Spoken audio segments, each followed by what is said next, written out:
grassroots community organizers in the country at the time in those days. We objected and we won't believe them. Because they don't know that in society and in the world they can't believe anything else. We're going to pull it for our people. He's an outfit just for the people. What we did over to celebrate black people. We said the universe belongs to the people. The moon belongs to the people. Mars belongs to the people. And the people belong to the people. All power to the people. Thank you very much. That's real. That was not rhetoric. It was not saying of this power black power.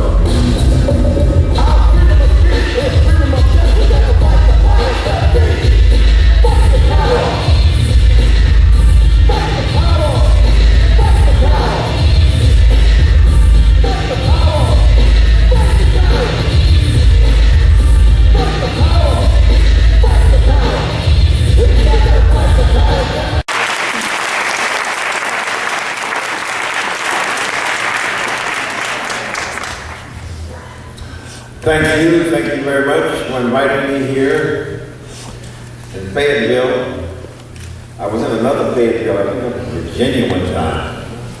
And after we left the engagement, some racists wanted a convenience store at a service station. So you're wild enough to come in here and steal all of my stuff. I says, what? I said, man, cash our stuff, man. That racist crap. I guess it's the same thing happened to me when I was in the United States Air Force as a young man. I ran into racism inside there. I got in the Air Force, boy, I was going to make a career out of this thing. In tech school, I was an honor student, et cetera, and so on. You know, the commanding officer of the base gave me this big letter, et cetera, and so on. Got up to Rapid City, South Dakota, Ellsworth Air Force Base. And I took all my skill level tests. The next thing I know, you know, they was having a corporal that was ready to make me a sergeant. And some guy came in, he wanted his buddy to be the next promoted sergeant in that particular structural repair shop that I was working in. And he called me a little black nigger. I think his voice, passing me early in the morning as we came to the job, and I'm looking at a piece of aircraft cowling on the table. And I said, what? And I ran and grabbed a piece of metal extrusion, thick, heavy type 75 ST metal extrusion, and ran up and started beating this guy. You know, and Sergeant Parrott was trying to put me up and give me the new promotion. Come on, man. I said, this dude called me a black nigga. I went, what the? See, in my mind, that meant they wanted to kill me. You have to understand the historical terrorism. Lynchings and murder and stuff, and then some white person get mad and start calling you a nigger this and nigger that, and, you know. The next thing I know, I'm busted, I'm in the stockade. But this guy, when I ran up to him, I found out later, he had all these padded parkas and flight pants and stuff on. And when I ran up to him, I do remember that he just sort of bent over. And I'm beating him, and I thought I was getting something. I wasn't getting anything. This guy was all padded down. So he tricked me. And then to a fight, and boom, and his buddy got the promotion. My activism was evolved in an inadvertent kind of way. Probably Ronald Reagan, the governor of California at the time in 1967, when I led an armed delegation to the California State Legislature. That's that poster you see hanging there. When I led that delegation there to lead executive mandate number 1 from the Black Panther Party, we were only about 6 months old at this time. A very ragtag organization. We had less than 50 members. When I led that delegation, Ronald Reagan began to immediately in public on the news classify me as some kind of hoodlum. And I've always resented that. You know, I said, what kind of company a hoodlum? And see, the counterintelligence program, the FBI, who worked their butts off and murdered and killed and did everything they could in violating our Constitution, democratic civil human rights, the rights to organize our people. Everything they did, they never told you about me. So I have to tell people about what I was, and who I was, etc. I was raised a carpenter and a builder. I'm talking about from age 6. My father built our first home in Port Arthur, Texas. You know, and I was 6 years old when he was building that house and turned 7 when he finished. And I helped paint the front of it. You know, I'm talking about something that was all part of my family anyway. My grandpa built the town of Weirgate, Texas, some 700 homes there under contract with the banking family known as the Seale family. It's a white family who owned the banking business in the town and county of Jasper, Texas, East Texas, not far from the Louisiana border. So my great-grandma and my great-grandpa, Peter Seale, well, Peter and my grandma went to work for that family at Emancipation Proclamation, Juneteenth Emancipation Proclamation. That's 2 years after the actual Emancipation Proclamation. If people don't know that in Texas, people didn't get the information but almost 2 years after the Emancipation Proclamation, and that's what they call it. And having went to work a few years after that, Peter and my great-grandma married.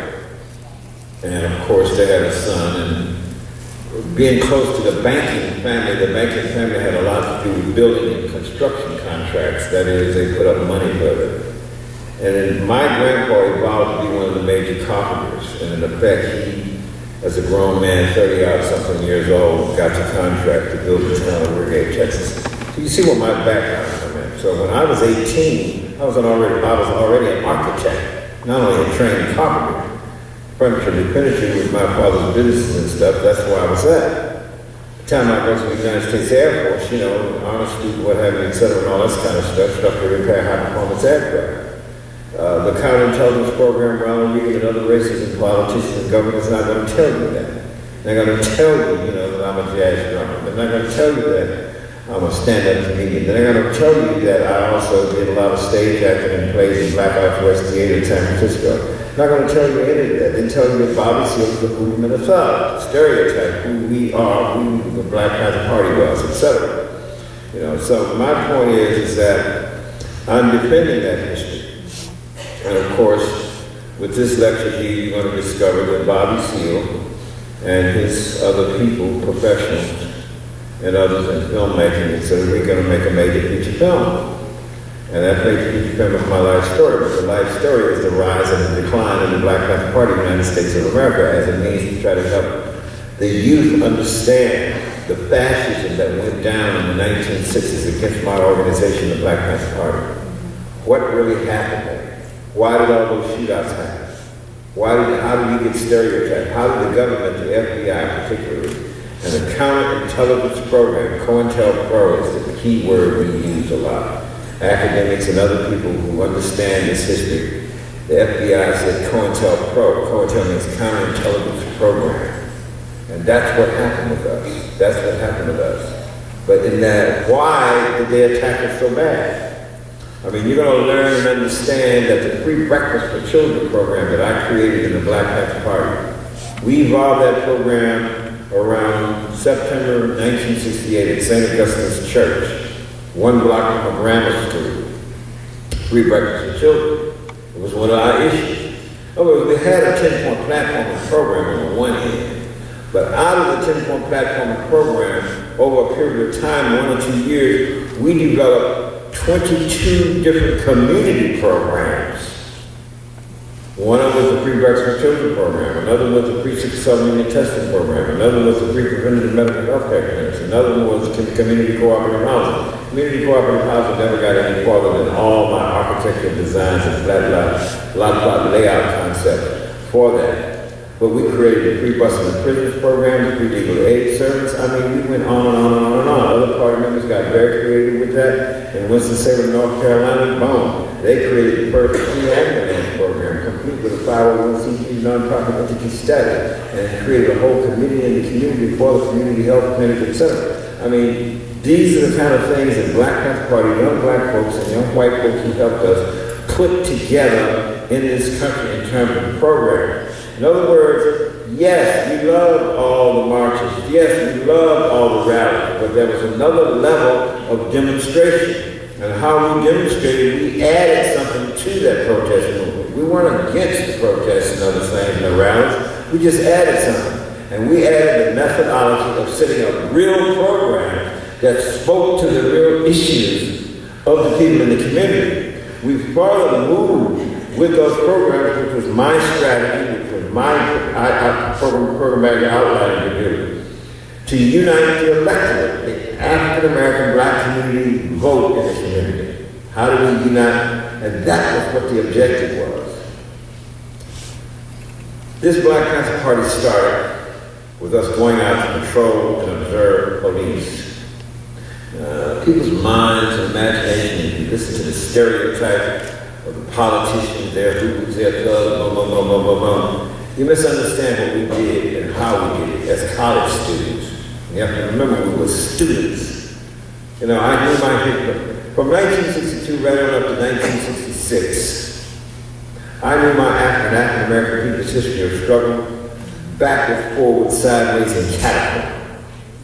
I mean, before the Black Panther Party even started, I helped put up the first youth jobs program for the poor and low-income African American community in North Richmond, California, not far from Oakland, California. And later I ran the youth jobs programs in Oakland, California, working for the city government and the Department of Human Resources city government in Oakland. When we created the Black Panther Party, I was still working for the city government. So you have to, if you get understanding what was happening here. Now, I quit my engineering job at Kaiser Aerospace and Electronics. In other words, the power structure is not going to tell you that I worked in the Gemini missile program. Power structure is not going to tell you that Bobby Seale was one of the top non-destruct testers, electromagnetic black field, black light non-destruct testing for all entry planes with the Gemini missile program where they would put the satellites up there. They're not going to tell you that. What they tell you is that Bobby Seale was a hoodlum, a thug, because we had some guns to patrol some police. Then how did we do that? I mean, how did we patrol police first for 6 months? Got some close calls. And in 1 year, it took 1 year before a shootout actually happened. They had to make a law in 6 months after we patrolled the police to stop us from carrying loaded weapons. And were our weapons legal? Yes, they were. And why do we do it? Why do we do that in the first place? We'd written a 10-point platform of program. Number 1, we wanted power to turn on destiny. Number 2, pulling problems for our people. Number 3, decent housing for children and men. Number 4, decent education, talking about history. Number 5, we wanted to end the robbery and exploitation of our African American communities and so on. 3, prevented health care clinics. We wanted all black men and women to be exempt from any military service because this country is not recognized in our Constitution, democratic civil human rights. In 1966, this is what we wrote. And you have to remember and understand, this was a tumultuous time. This was a protest movement time. This was a time when the whole country was protesting a war and in Vietnam. Simultaneously, Dr. Martin Luther King and many other civil rights organizations were already there, existing, protesting on a nationwide scale. And we, the Black Panther Party, popped up right in the middle of all of this and decided that since they're brutalizing, shooting, and killing, and murdering peaceful protesters, Huey P. Newton, my friend, was in law school at this time. Almost 2 years in law school at this time. And his point was, these people, any governor or any sheriff who goes and beats up peaceful protesters, and when they shoot and kill and murder peaceful protesters, Huey Newton would say they're violating the law of the land because the people have a right by the First Amendment of the Constitution of the United States of America to peacefully assemble and peacefully redress their grievances. Therefore, if they're going to brutalize us and also brutalize the free speech right protesters, the peaceful protesters, then therefore we have a right to defend ourselves. So we wrote point number 7, we wanted immediate end to police brutality, murder of black people in our black community. We believe that all black people should have a right to defend themselves, and those of us who have a shotgun in their home should take that position of the right to self-defense. But we went further to say we wanted all black men and women who've been tried by all white juries. Too many, I'm talking about 99% of a lot of trials that was going on up to that period was all white juries. And we wrote in our 10-point platform program, we want black people from the average reasoning person in the black community to be on some of these juries, you know what I mean, to represent. So this becomes the peers. This is what the jury is supposed to be about. You have a right with your peers in the community to judge the case, the level against you, and so on. So this was a general program, but it was on time. Now remember, they call us Susan, we call us Stubbs. When you and I finished writing that 10-point platform program, I mean, we started off at my house with some notes and boom, boom, boom, and then we had to go to court because we got in a fight with the police because I recited a poem called Uncle Sandy called me for the Lucifer. You know, I wasn't going to go over there and serve this goddamn war anymore because of the war now, because this country is not recognizing my constitutional rights and so on. And we got before the judge, you know, and I argued with the judge, you know, with a no contest plea, no contest plea. And I said, no, Your Honor, it's not right. All I did was recite a poem and this undercover cops attacking me, etc., blah, blah, blah, blah, blah. Well, Mr. I said, sir, I work for the Department of Human Resources. I'm responsible for 100 youth in my community, 75 males and 25 females, to get jobs, to get education, and not commit crime. I said, so it's underpaying what the judge gave me with probation for that. We didn't have to go to jail. And that was the night we finished that 10-point platform program. And it's the tail end of that 10-point platform program, the tail end of that 10-point platform program. If you ever take time to read my book, see the time that I got stacked up here on the table for you. I'm saying, right in there you'll see it. What do we put at the tail end of that 10-point platform program? Besides saying we want a land, bread, housing, education, clothing, justice, and peace, and the United Nations supervised purposes to determine the will and destiny of our black community, we had 2 other paragraphs there, and this is how it went. Remember, power structure called us hoops and thugs. It went like this. When in the course of human events it becomes necessary for any one people to dissolve the political bondage which are connecting them with another, and to assume among the powers of the earth to step in an equal station in which the laws of nature, nature's God, and tyrant, are teaching respect to the opinions of humankind, dictate this, declare the causes which impel them to dissolve that political bondage.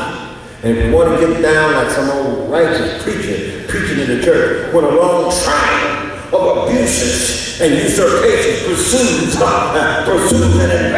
I say environment, a design to reduce a people under absolute despotism. Then it is the right, I say it's the right of the people to alter and change that government and provide new laws for their people, security, and happiness.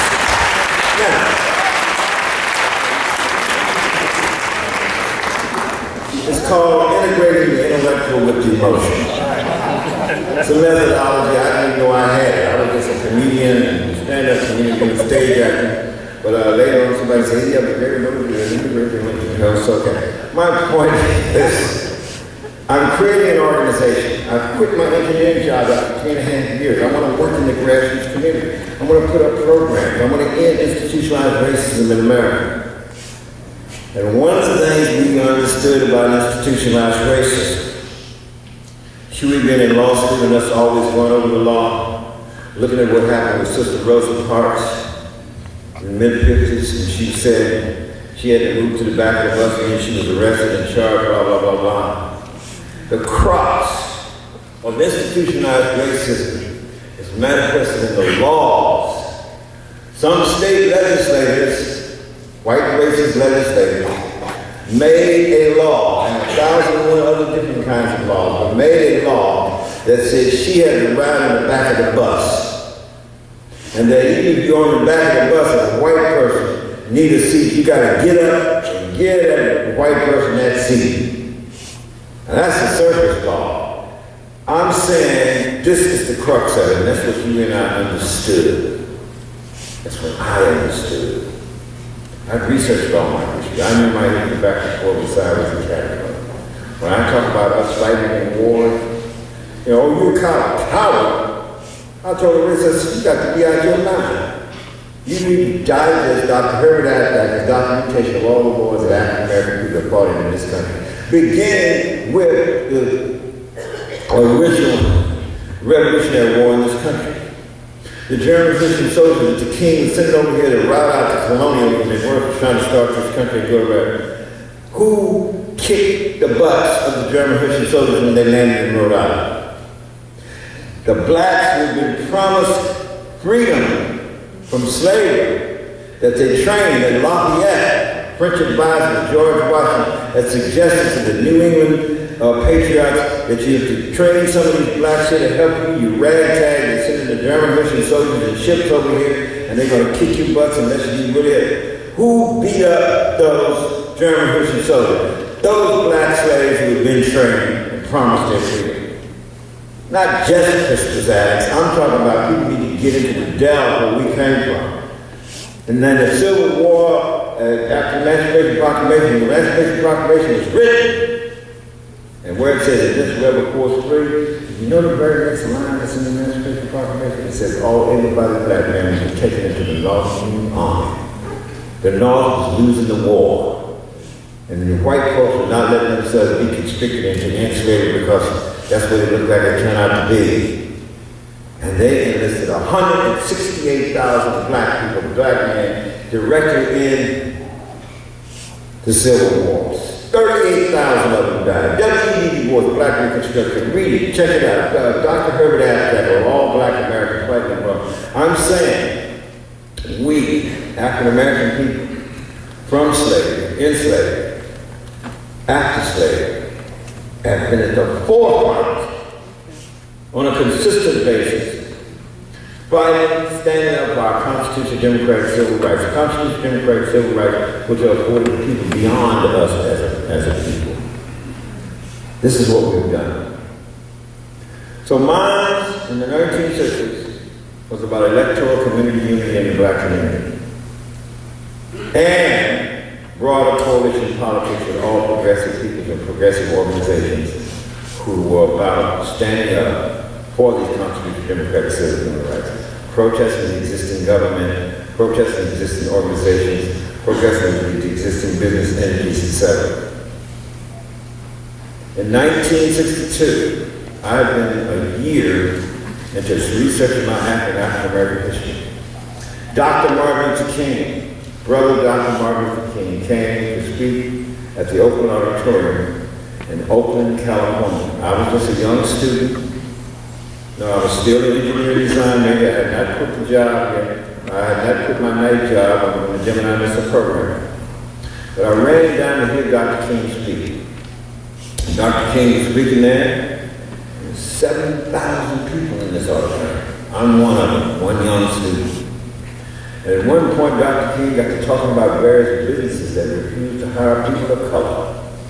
And we're going to boycott such and such a company, and so and so and so, because they have refused to hire people of color, etc., and so on. And then he got on the bread companies from the San Francisco Oakland Bay Area where I was.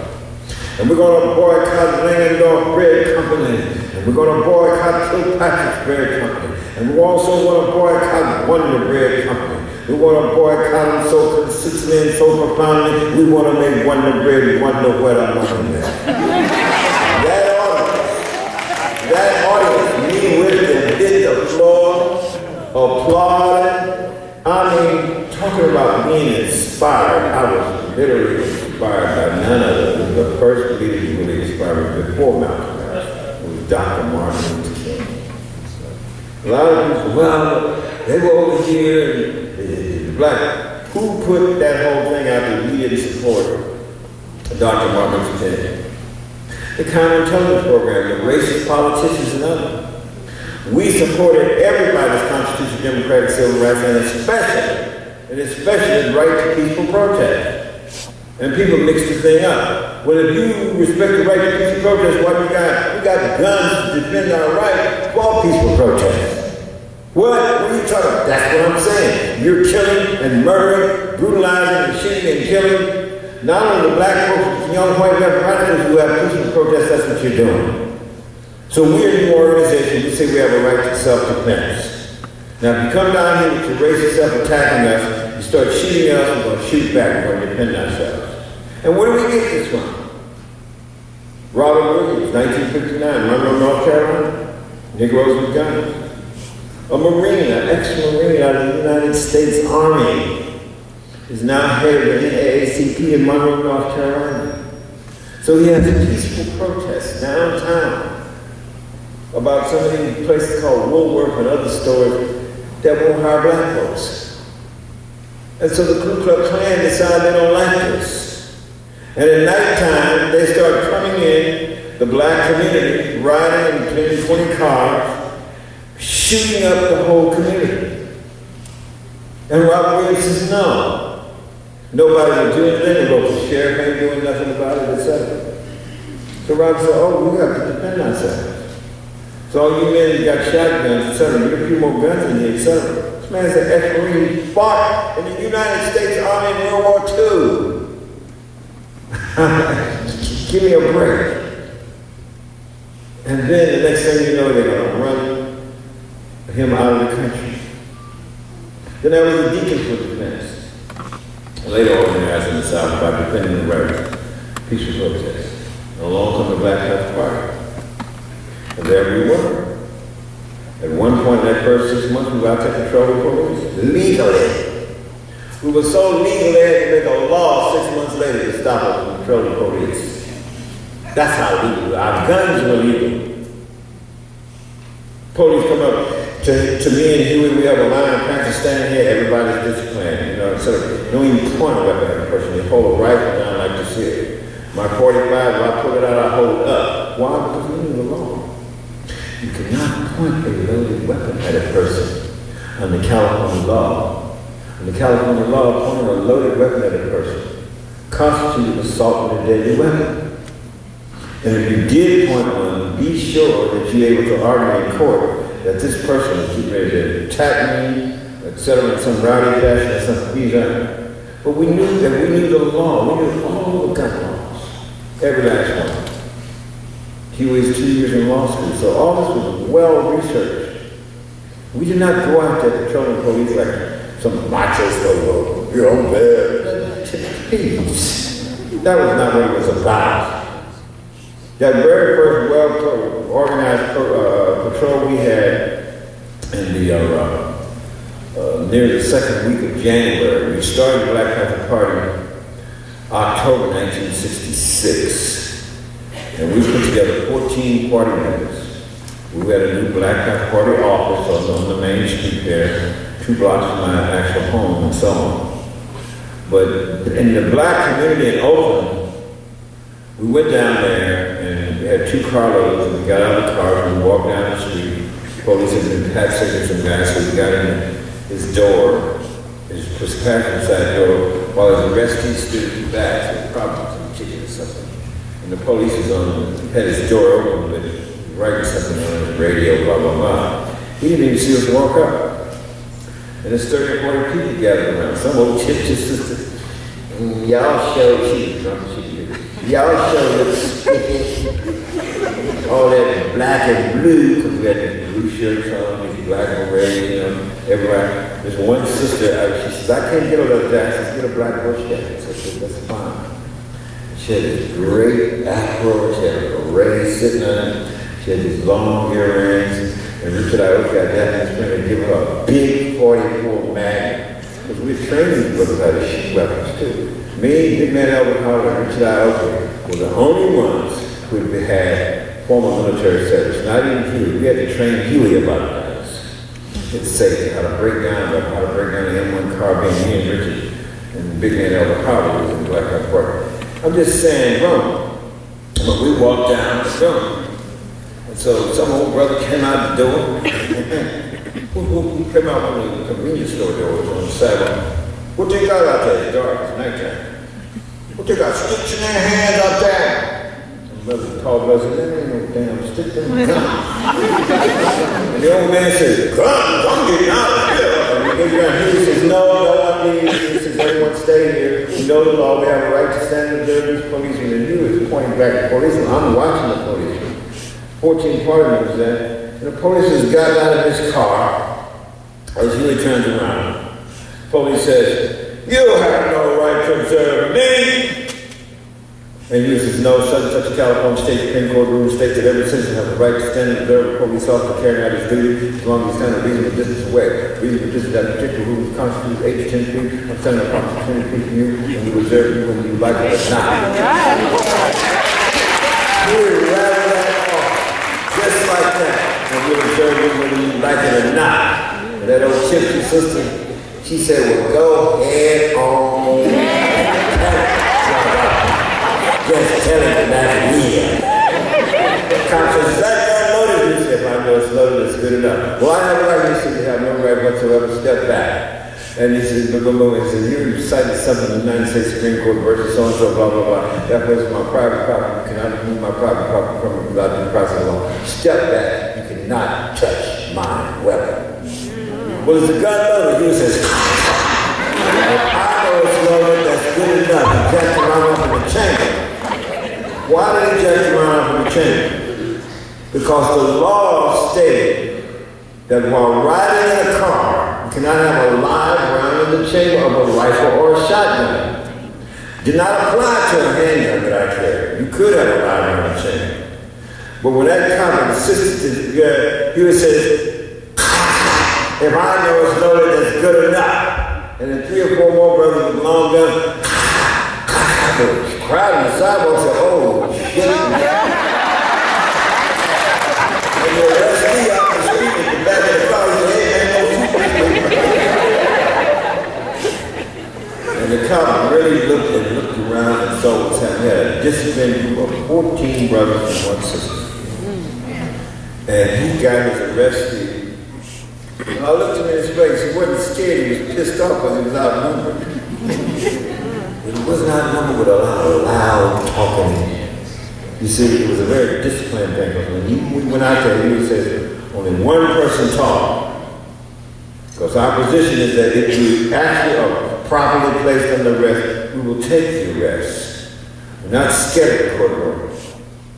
One person talk. He says, because once we get into court, give you arrest, he said, I'm going to have 14 people testify to the exact same thing.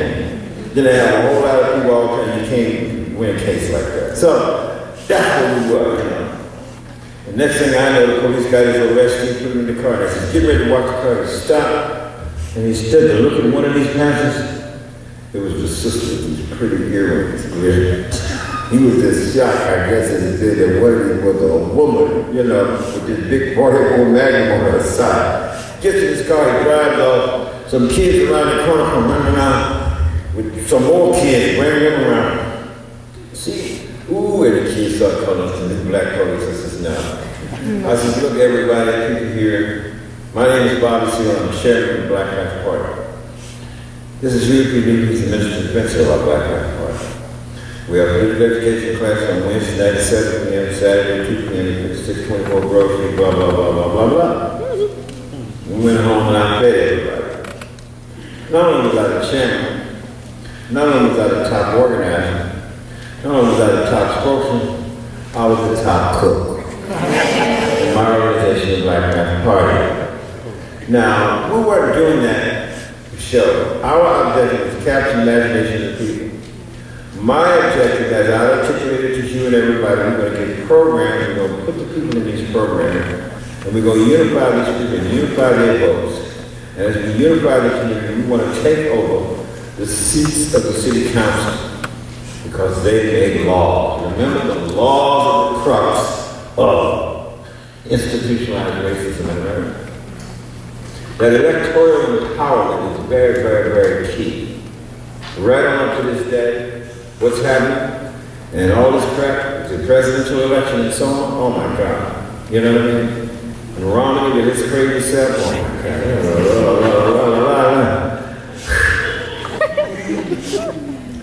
It burns me. Anyway, President Obama is symbolic of the progressive evolvement of an electorate. Black, white, blue, red, green, yellow, polka dot, unified in opposition to racist exploitation and to people who are in opposition to constitutional democratic civil rights, any kind of legislative people empowerment rights. This is what this abolitionist corporate money rich that that billionaire club that the Koch brothers run. I don't know how much information you get here. I'm hoping you do, and I'm sure some of the professors and others know that this billionaire club is not all billionaires. But you know, Oprah Winfrey is in another billionaire club, you know what I mean? Bill Gates is in another billionaire club. You see what I'm getting at? So Bill Gates owns MSNBC. Did you get MSNBC down here? They're the opposite of the racist Fox News framework. So it's important to understand what's going on here. This electoral empowerment. Electoral empowerment is the most profound necessity. You know, me, I'm not a socialist. And as I said, following the death of Martin Luther King, a few months after following the death of Martin Luther King, in an argument with some of my old socialist contemporaries, well, I'm not a socialist. What do you mean I'm not a socialist? I don't give a damn if the Black Panther Party has printed some stuff about socialism. I am not a socialist, and I'm going to see to it that I slow down any state-controlled commanding socialism sense. And I know some of these socialists here are democratic, you know, like the Socialist Workers' Party, blah, blah, blah. But the Black Panther Party, our ideology hinges on constitutional democratic, civil human rights, constitutional democratic community control of economic frameworks of retail and produce services and goods, constitutional democratic community input into the political institutions that affect our lives. So I'm a constitutionalist and a community controlist. That's not right. The workers, I say, every worker lives in the community. Definitively, I'm right, I told them. I'm not no argument here. But that's what I'm saying. You know, and so the Tea Party, I was down in Orlando, Florida, speaking back there a couple of years ago, and they put on the internet, we're going to get up and we're going to protest Bobby Seale coming into our community in Orlando, Florida, down here, talking his socialism, boom, boom, boom, boom, boom, boom. And I denounced that Politburo, state control, command, economy, socialism. It's only the extreme antithesis to avaricious corporate monopoly capitalism. Just because I say I'm not a socialist doesn't mean I agree with the avaricious corporate monopoly capitalism. I don't agree with it. Capitalism ain't going nowhere. The problem with capitalism is its avaricious, underhanded, vicious structure of exploitation of the people. That's the problem with capitalism. We've got to get rid of that avaricious corporate monopoly capitalist exploitation. That's the first thing. And we have to use a democratic structure to do it. It is called educating the people and raising the confidence of the people. If you don't do it, last night I spoke to young black Democrats in Oakland, California, just before I caught a plane and fly out here. And this is what I'm telling these young brothers and sisters. And then many of them don't know my history. You know, but when I get through telling them, then hopefully it inspires them to understand. When we started in 1966, when SNCC started in 1963-62, when the civil rights was going on in the mid-60s, there were less than 50 duly elected African-American people to political office throughout the whole of the United States of America. Listen to me, brothers and sisters. Only 50 black people of color put together, Asian, whoever, was duly elected to any political office. All political offices. Then you have to ask your question, how many political offices are there in the United States of America that one can run for and be elected to? And I started looking at this thing, I said, whoa, wait a minute, we got 50 states. Boom, we got state governments and state legislators. I said, wait a minute, each state have counties, we got a county supervisor, duly elected sheriff, the sheriffs are duly elected in practically every, you know, I said, wait a minute. And I got some, whoa, I said, there's some part-time mayor groups in small towns. You know, part-time mayor, part-time city council, some quarter-time, some half-time, some three-quarter time. Whoa, when you take all the political seats one can be elected, it's over 500,000 political seats one can be elected to in the United States of America. Whoa, look at that. How many people of color? How many women at the time? Very little. So it was was important, progressive movement, was to get as many people of color, hopefully who are progressive, elected to political office. That was what was my objective. That's why I created the Black Panther Party. So patrolling the police was just to capture the imagination of the people, and in effect, I organized programs all across the country. I mean, I organized, when Huey sit in jail, my friend Huey was in jail. I'm out here organizing. And it was the murder of Dr. Martin Luther King that made my organization spread across the country like wildfire. Prior to Dr. Martin Luther King being killed. Now listen to something. The power structure wanted to stop something by killing Dr. Martin Luther King. 6 weeks before Dr. Martin Luther King was murdered, guess who called me on the phone? Dr. Reverend Ralph Abernathy of Southern Christian Leadership Conference, which is Dr. Martin Luther King's organization. I said, Dr. Abernathy, yes, sir. I says, how are you doing? He said, Mr. Seale, yes. He says, Dr. King has asked me to call you. I said, okay, yes, sir. He says, and he wants to know, would the Black Panther Party be willing to participate with 100 to 150 different other organizational groups in various roundtable discussions, meetings, and sessions. One aspect, we want to be able to work together on a consistent basis with committees and groups to try to outline and hammer out a practical economic rights goal objective. Oh, I said, yes, sir. I said, as chairman of the party, I declared that we would definitely do that. Even if my sister committee votes against me, I'll leave them and I'll come work with you. My point is, I agree. And then he says, well, there's going to be a poor people's march. And I said, yes, we'll help you. We'll work with you hard. You have to understand something about me and working and creating and involving the Black Panther Party. Yes, we were African American brothers and sisters, but we were not what you call racist. We didn't isolate ourselves. We didn't run around calling all white folks devils. That wasn't what we were about. No, the brothers come up, man, the white man's a devil. I said, man, you want to join my organization, brother? Yeah, I said, well, don't come here with that. It's totally unscientific. In other words, you have to know my history. I took every anthropology course there was at American College. You know what I mean? I got A's in that stuff. You know what I mean? I did papers on some agricultural sites in West Africa proving that black folks were part and parcel of the rest of humanity who evolved certain plants and crops. Most people don't know that watermelons were first cultivated in West Africa. Cotton was first cultivated in West Africa. Peanuts, cola nuts, what have you. You know, in other words, I'm just saying, in my organization, you couldn't come in with a bunch of mystical crap. I taught dialectics, not dialectic materialism, dialectics, how to think as opposed to what you're saying. You know, quantitative increase, quantitative decrease causes qualitative people to change. One dialectic principle has great three-dimensional character to it. And for me, you know, I was always good in math. I got A's in math. You know, I got A's in architectural design and all this kind of stuff, engineering design. I got C's in English. Language arts is not my best subject. But I could communicate, I could rap, I could talk. When I researched and found that there were surviving Africans in black language, what? No, I remember I'm reading Marvel de Hershkovich's work, Myth of the Negro Past. Marvel J. Hershkovich is the author of that. A great, profound dissertation anyway. That he destroys all the mythical misrepresentations about black people in America throughout history, through slavery and on up.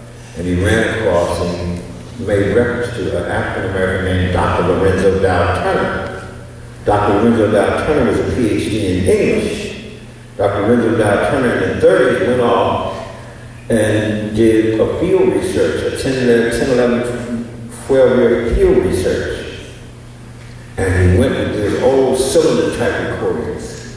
You know, the Senegal, where some African ethnics were, and other places, and Ghana, etc., all the way down to Angola and so on. And he came back across America, went to the Caribbean, you know, in South America and other places where Africans were highly descended from, etc., and so on. And when he proved that there were no T-H-E-R-A-R rolling R sounds in the West African language, well, we had been instructed from throughout Africa. There were no T-H-E-R-A-R rolling R sounds. And I used to drop every T-H-E-R-A-R rolling R sounds, except when I was digesting my high-tech information. But other than that, just that video and call, I dropped the T-H-E-R sound. A lot of the old people did. It doesn't mean we not being inferior or nothing. It's just that Dr. Renzo Doctrine said we were denied access to formal education in the involvement of these early days in the country. Forced to speak a language that we did not know. So if you come and you're a young adult, even 12 years old, and you speak your language, your African ethnic language, boom, and then you're separated from other people in the same African language, and you're forced to speak this English language, then when you got to T-H-E-R-A-R sounds, you're going to tend to drop it. Right. He was very right. Because instead of saying this with the TH sound, we tended to say dis. Instead of saying that with the TH sound, we said that. E-R-A-R-O-R, instead of saying your, we said yo. Instead of saying more, we said mo. Jimmy, boy, get in this house. They used to holler out the window, we were kids, you know what I mean? Boy, get your butt in this house. Shut that door. And clean your piss off that floor. Now, when I'm doing this research in life, wow, that's right. She dropped every T-H-E-R-A-R sound. Uh-oh, somebody's calling me. Somebody should. Right in the middle of a speaking day. Oh, they must have noticed. Who is that?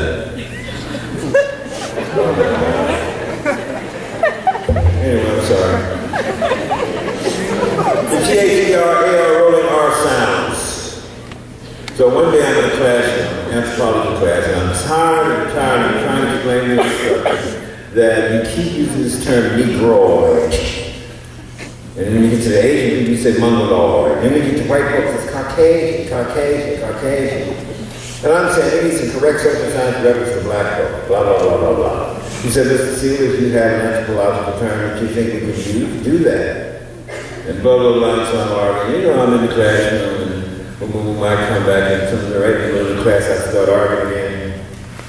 And one sister said, Bobby C, you keep interrupting this class. I ain't got nothing to do with no African. I said, sister, you just dropped every key. Just the way you said what she said.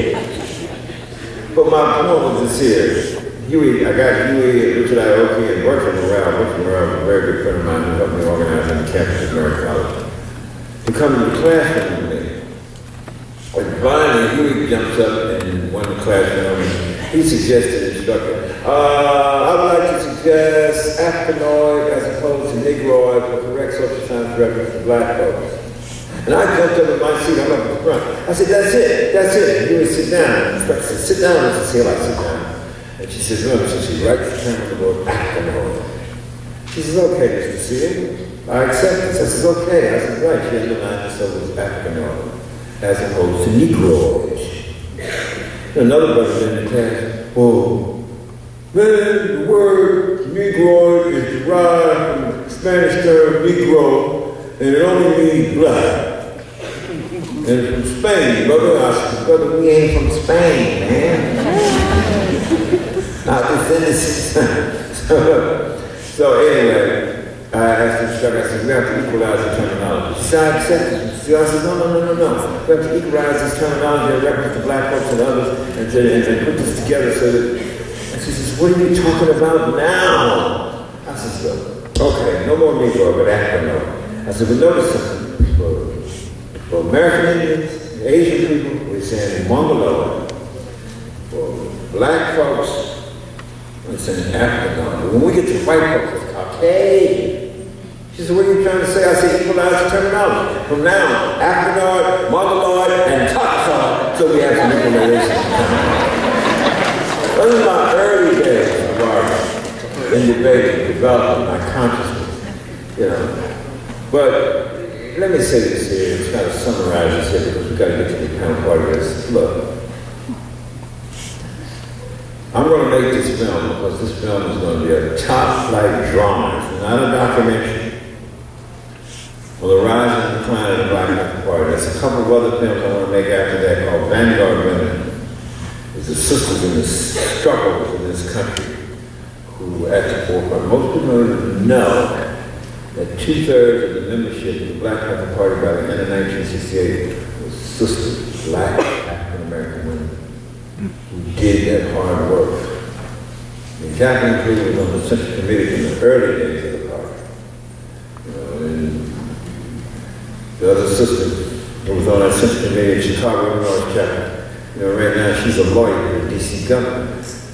And I'm just saying, I got brothers and sisters, former Black Panther Party, PhDs and master's degrees all over the place, running programs, running government programs.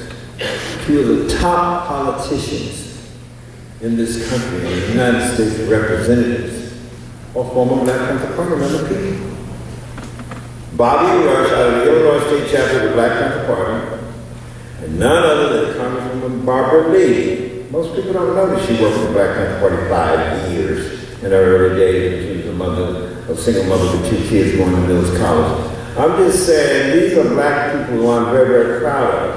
And they're represented along with a lot of others.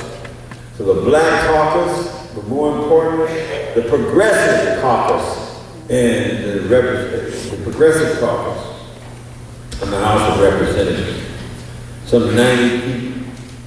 They vote for very progressive issues and problems, and then that's their emphasis. And they got some black Republican guy jumping up, they're all communists. You know, for the same old boogeyman, blah, blah, blah, scare crap. You know, and I try to tell them, I can't stand state control, command, and communist socialism. I can't stand Stalinistic state control, command, and communist socialism. The very idea of it. So the concept of the greater community control, constitutional democratic community control, politically, economically, and social justice-wise, how do we evolve that in the context of understanding that we need a presence, a future world of people's cooperation and humanism. So our electoral community unity is extremely important. Consciousness raising and grabbing electoral community unity for the people. Power of the people. Thank you very much.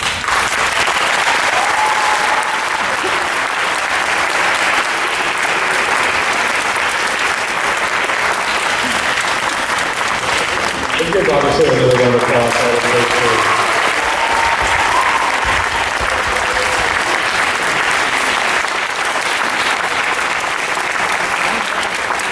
Now we're going to move on to our panel discussion part.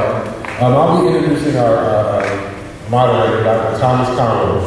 In July 2008, Dr. Thomas Conway joined Fayetteville State University community as Vice Chancellor and Chief of Staff. He is in charge of ensuring that the vision of Chancellor James Anderson is effectively implemented. Prior to his appointment at FSU, Dr. Conway served as the Dean of Undergraduate Academic Programs at North Carolina State University. He earned his BS degree in Agricultural Education and MS degree in Guidance and Counseling from North Carolina A&T State University, and a PhD in Counseling of Education in North Carolina State University. Dr. Conway, wife of 29 years, is former Michelle Jenkins of Hollywood, Florida. They have 2 children. Dr. Thomas Conway.